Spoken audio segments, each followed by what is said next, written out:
YouTube, what it do? Dundee back with another one. This another oldie, y'all. This is a 1945 newsreel clip, All American News. I believe this is number 4. Can't remember.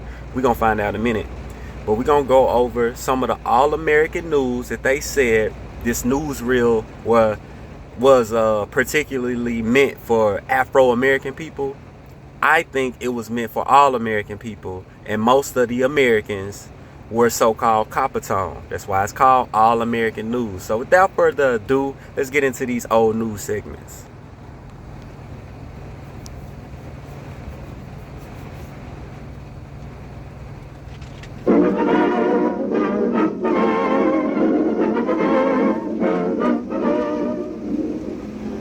All American News brings you our people's contribution to America and freedom.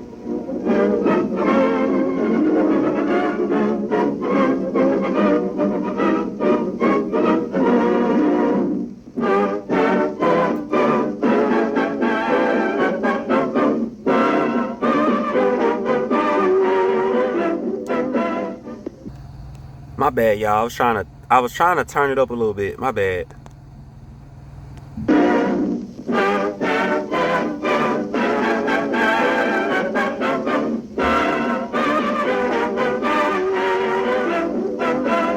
There are lots of ways to make a living. William Reed of Washington, D.C. chose this way and does well at it.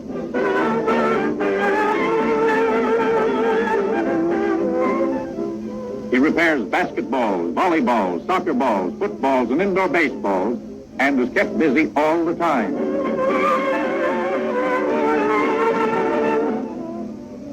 His customers are the athletic departments of army posts, war plants, schools, the YMCA, and so on, and they're always satisfied.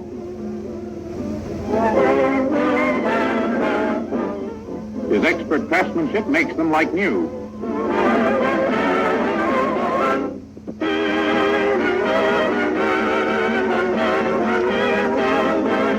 Alright, okay, so every now and then they slip up and call us Negroes. Alright, so this is All American News. Like I said, you're going to see technically almost all Negroes in this. But this was a play on doing this. This is when they started to get us to basically slowly misclassify ourselves, right?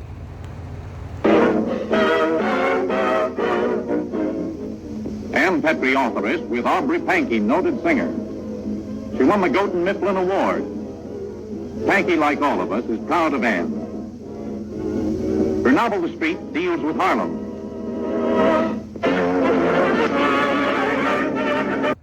Now they stay showing a lot of singers on here, y'all. A lot of singers. I talked about contracts. I'm gonna go over it again too.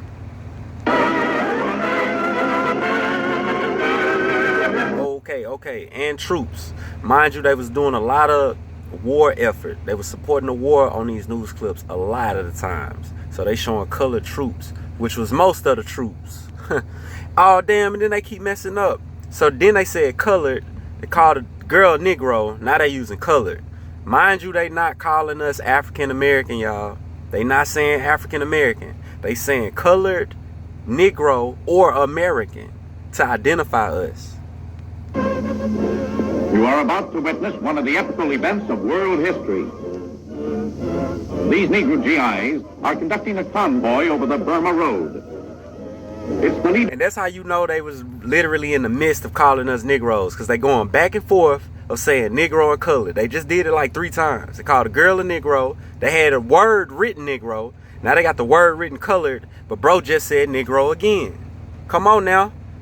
We not black. We not Negro.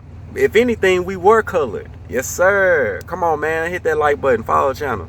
Burma highway that everybody, even skilled engineers, said could not be built. It starts at Lido, a small bazaar in Assam, India. It started at Lido because that was the railroad terminus, and it leads across the perilous Patki mountain range.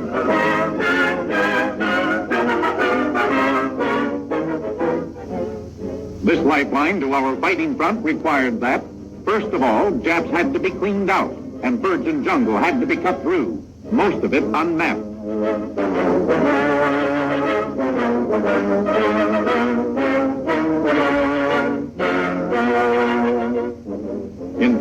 infested swamps, ruined towns, and through dense wilderness, hundreds of bridges had to be built. And that's not all.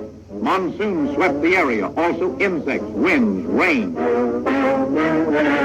Monsoons swept the area. Hey, y'all, if y'all know anything about geostorms, man-made storms, man, I think they was doing this in the early 1900s.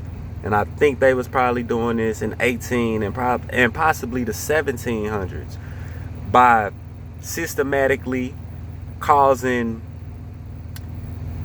climates or the weather to change, giving and making harsh terrains or making it real hard or harder to, you know, do certain things based off just what they doing to the weather. Like excessive rains is just one of them, right?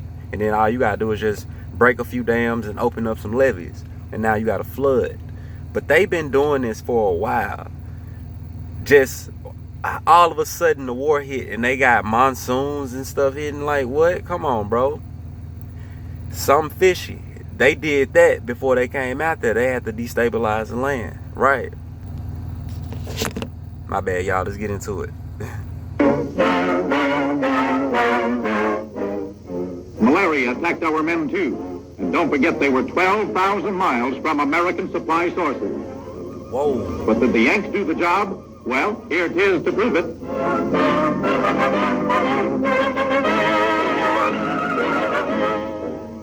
Brigadier General Lewis Pick. The troops love him. This is Musi. Chinese and American flags are raised. Ceremonies are brief. There's a long road ahead. That General Pick you just saw is the man who had charge of building this highway. It was started October 13th, 1943. This celebrating is at Wanting on the China border. General Pick is the man of the hour. Chinese troops, they wear Yank equipment. Stuffed planes on the alert for an attack. Chinese generals hail General Pick and the Yanks who built the road. They recall. Now, did he say the Chinamans are wearing Yankee equipment? What General Pick said when told the road couldn't be built. Pick had said, "I've heard that too often." Well, the road will be built, and rain, Japs, mud, and malaria be damned.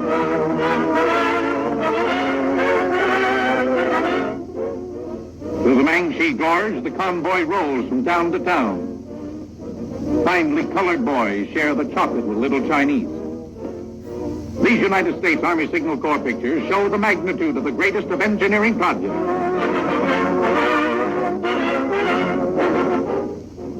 And on the trucks roll towards Kunming. Westgate entrance to Kunming is reached, capital of Yunnan province. Welcoming crowds cheer.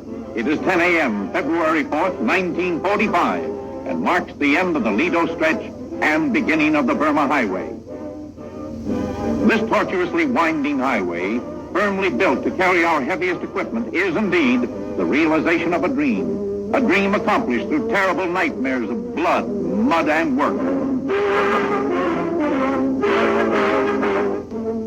Major General Huang starts ceremonies.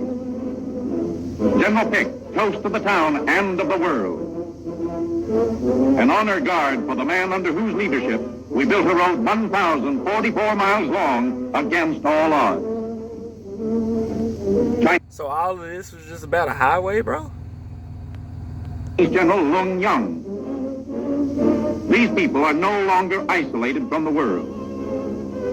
Governor Lung presents a banner to General Pick, which reads in Chinese characters, "The road to victory." These people are no longer isolated from the world. They wanted to be. Now they finna be in damn capitalism in somehow, some form of fashion, and they ain't gonna even know. Yeah, man. Yeah, they finna be working for somebody. Now, they could have been left alone. Should have left them people alone. What you mean?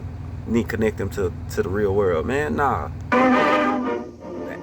But no ceremony could attest to what is in the hearts of the Chinese and all the allies at the realization of this highway. A lifeline to China and the highway to victory. a lasting monument to American ingenuity.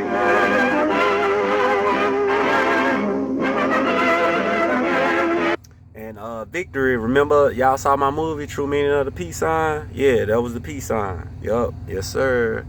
A way to victory. You throw up the peace sign. War, yes sir.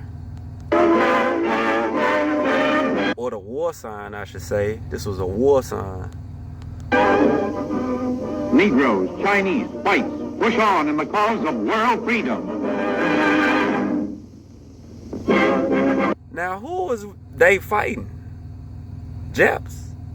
Japanese people? They had Yankees and the Chinese fighting Japs. Okay. Let's go to this other one real quick. In Washington, D.C. All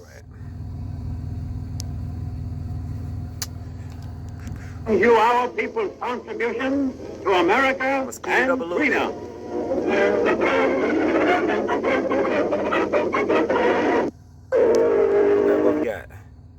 Holy Hour. Chicago offers prayers for. Alright, check this out, y'all. Chicago black boys. So-called black boys. Check this out.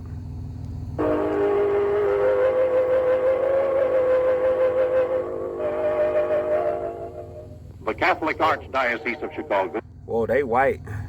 All of them white. Hold on, wait. Check this out. Hold on. Sponsors its annual Holy Hour in Soldier Field. Archbishop Stritch, head of the Archdiocese. The ceremony started. Hey, check this out. Soldier Field, old as a mug. Y'all see them, that Roman style like building, which was done all over the world, y'all. Shortly after 6 o'clock on Sunday, and lasted several hours with 90,000 participating. Soldiers carried spiritual bouquets to the altar. The bouquets were pledges of hundreds of thousands of rosaries, of communions, and of masses for dead heroes. Chicago's finest at attention. Gold Star parents were seated in the field. After dusk, the procession of the Holy Eucharist. Prayers went up for an early and lasting peace. Peace for the 208,000 Catholic boys of the diocese in the armed forces.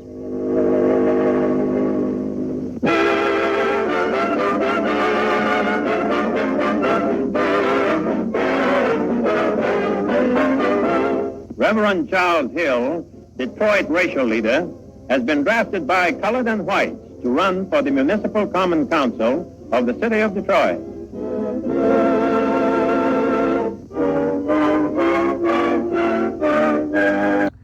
And mind you, I think bro was mulatto anyway. They used a lot of quote-unquote mixed colored people for a lot of these, man, positions of office. All these top positions, captain positions, foreman positions, mayor positions, governor positions.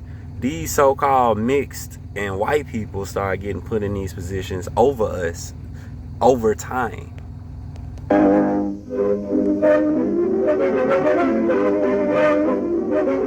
An audiometer, instrument to test hearing. Mrs. May Wharf makes the Gift to freedmen's, an audiometer. What is that? presentation. Charles Young, hospital executive, accepts it. She heads a committee helping handicapped children. Dr. Houston, superintendent of Freedman's, tries out the instrument. Freedman's has every modern device for the treatment of human ills. A Getch bed presented by Mrs. Justine Green to Dr. Charles Drew. Now, mind you, this was during a lot of the time of the patents. Now, I think they slowed down around the 40s because they got a lot of it done in the early 1900s. So around the 40s, they probably kind of slowed down on the patents and to start. We do this every 20 years. I say corporations, not we, because we the people not up on this. These corporations will come out with these devices that they already patent 2 or 3 years before they even come out with it, because it was technology that the corporation didn't invent. They were patenting it so they could mass produce the shit and make money off of it. Yeah, that part. This little patient in the children's surgical ward is more comfortable by reason of the gift. You see how they promote like technology or whatever? Yeah, because they were patenting things so they could mass produce things so companies and corporations could get rich. Yes, sir.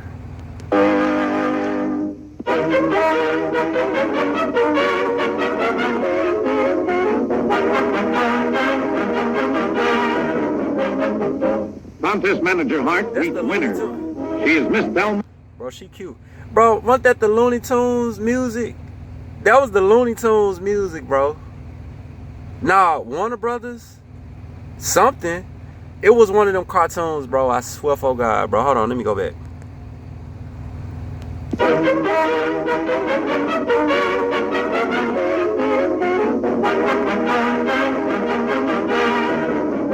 I swear to God, bro. Contest manager Hart reached winner. She is Miss Thelma Moore, filing clerk, winner of the New York Beauty Contest. Miss Sepia. Bro, who she look like? Don't she look like somebody that's famous right now? I swear to God. She'll compete in the Atlantic City Bathing Beauty Contest. If she wins that contest, she'll be Miss Sepia of the USA.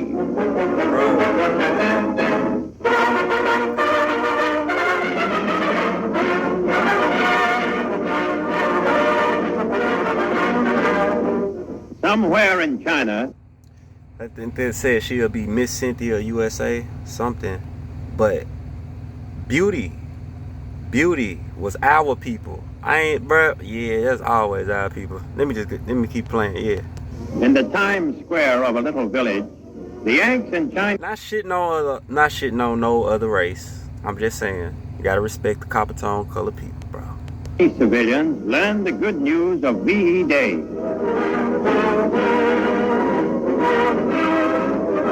U.S. Signal Corps cameras record the twilight scene as the news is accepted with grateful hearts. P4, Brownlow J. Whiteside, a cook in the Indian Pharmaceutical, used to be with the Pierre Marquette Railroad back in the States. Sarge, what are you thinking of? Okay, this is when I was saying everything was scripted in front of a camera, mind you, because you ain't seen nobody talk yet. Check this out. About on this VE Day. I am very happy and glad to get back stateside. I know everyone else on this side feels the same way. Everyone is tired of war, even the Japs. But I know they will have to be whipped before we all can go home. It takes good food for the men who are fighting and planning. And I will continue as I have for the last 17 months to give the best I can. That man just read from a whole goddamn cue card, bro. Now, even though he may be doing what he say he doing, everything in front of this camera was scripted. You just gotta know that, bro. They were, like, even today, we not necessarily scripted when it comes to, especially news, right? News is just getting in your face and be like, hey, what you think about this? And they either choose to use it or not, right? They're not telling us to say certain things. But back then, you have to realize how much of this stuff was actually scripted. Because now, they don't necessarily tell us what to say. We are more or less guided to say certain things. Because, like I said, they gonna pick what to use. So if you say something they didn't want you to say, they just gonna cut it and find somebody who gonna say it, right? So that's that whole point. You know what I mean?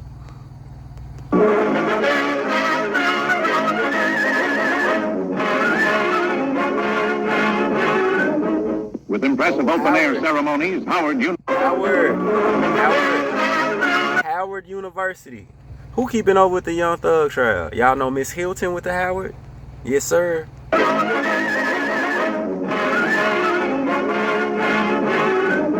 With impressive open-air ceremonies, Howard University of Washington, D.C. graduates several hundred. Faculty members, proud of the huge class, receiving bachelor, master, and doctor degrees. Mordecai Johnson, man of many degrees. The crowd listened avidly to Johnson, president of Howard. The principal speaker, Reverend Benjamin Mays, president of Morehouse College, Atlanta. The women graduates were the first to receive their diplomas, and of course were greatly in the majority, since a majority of the boys of college age are now in the armed services. So the women were the majority graduates because most of the men were in the war.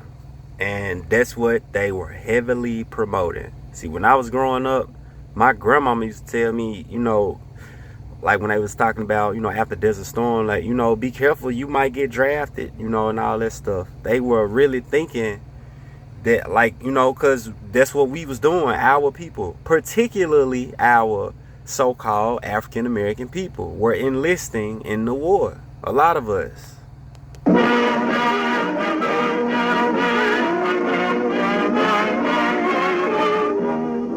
Philip Murray of the CIO made Doctor of Laws. Another honorary. And if you didn't go to the war, this is when they started introducing gangs, drugs, and other things to our people in the streets, because our culture was not on that. Degree, Doctor of Letters, conferred on Paul Robeson. This was the 77th annual commencement for Howard, one of America's finest institutions of higher learning, alma mater of many notables.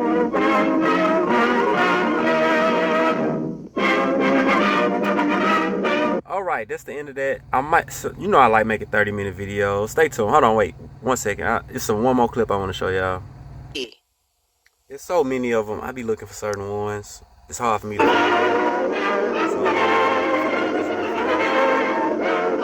Okay, we're gonna end it off with this one. This is the GIs have their own station.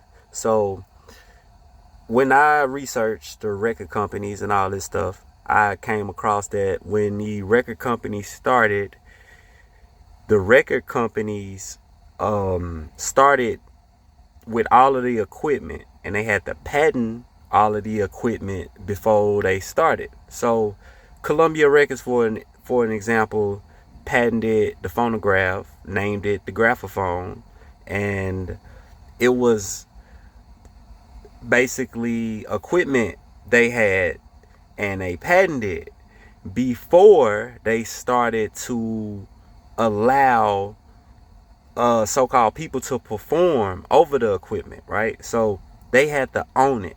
This is what I'm saying. So they literally owned the process of making records, the process of putting records on wax, literally the wax molding process. They owned that. They owned the plastic process. They owned digitally recording process. They had to patent these things in the late 1800s and early 1900s before they started signing us as artists. Now, go down to my other video. I break all of that down in the video before this one, but check this out.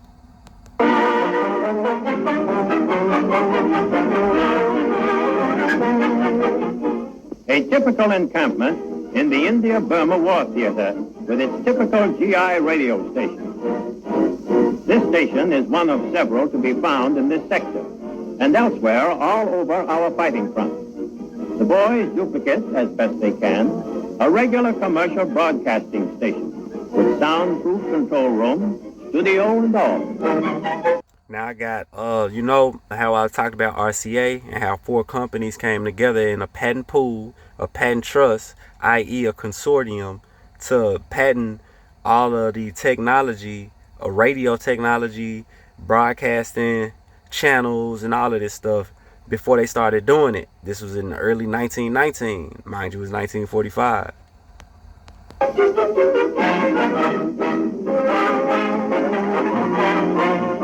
Many boys are stationed here, as elsewhere, used to be professional performers, so the programs are very good. A piano is the only standard equipment the GI stations have.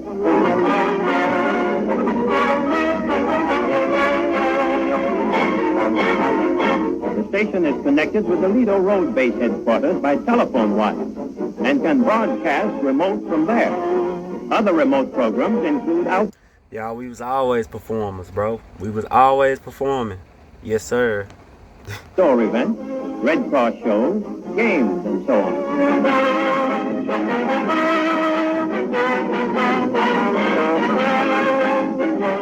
program is filmed by U.S. Signal Corps cameramen, and it is a 2-hour show marking the first anniversary of the station.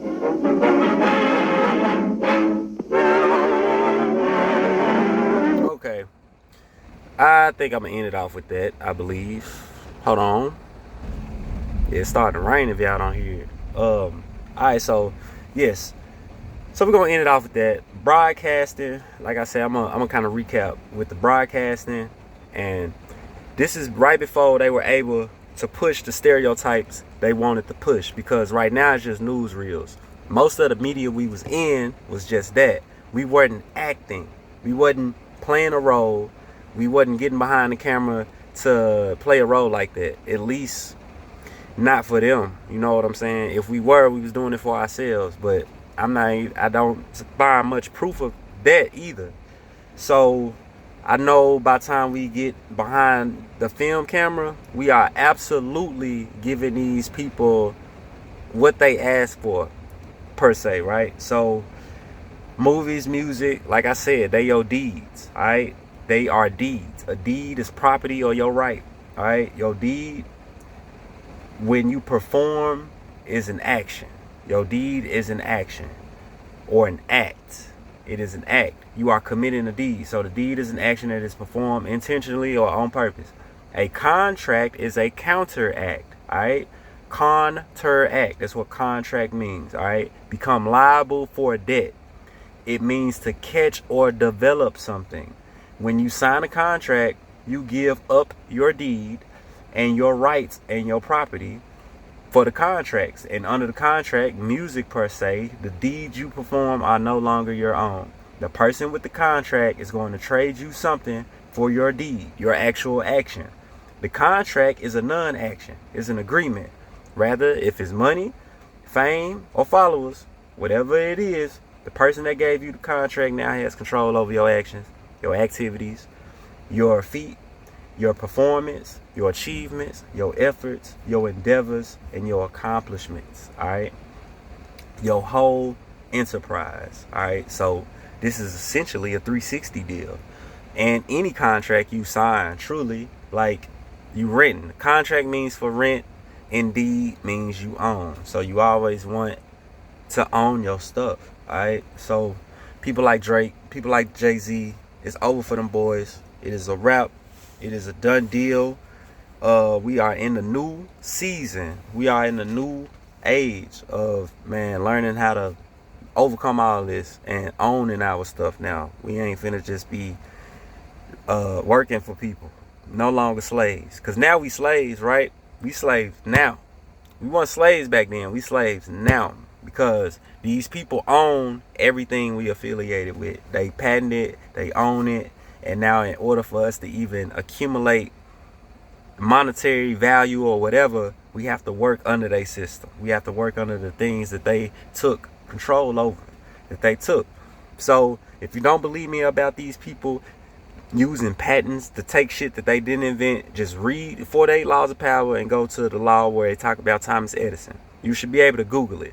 Google 48 Laws of Power, Thomas Edison. It'll take you straight to the law and it'll tell you what Thomas Edison did to Latimer. Latimer was the one invented all of the things Thomas Edison put a patent on. Yes, sir.